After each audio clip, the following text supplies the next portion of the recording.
আসলে বাসায় থেকে দেখে অনেক বোরিং লাগতেছিল। তখন আমার হাজব্যান্ডকে কল দিলাম যে ভালো লাগতেছে না বাসায়, আসেন একটু ছাদে যাই। আমার আবার একা একা যেতে ভালো লাগে না, বাসা থেকে একা একা ছাদে যাব মেয়েকে নিয়ে। সাথে সাথে আমার হাজব্যান্ড চলে আসছি আমরা ছাদের উপর ঘোরার জন্য। আসলে আমি মনে করি ছোটো বাচ্চাদের একটু মানে হাওয়া বাতাস লাগানো দরকার, বাইরের পরিবেশ দেখানো দরকার, এতে ওরও একটু ভালো লাগবে।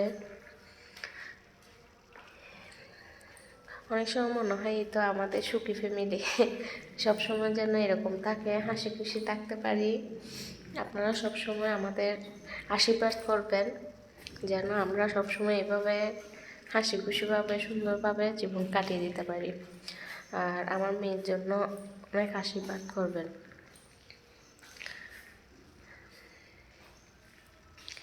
বাইরের পরিবেশটা আসলে অনেক সুন্দর, ছাদে গিয়ে অনেকদিন পর অনেক ভালো লাগছে।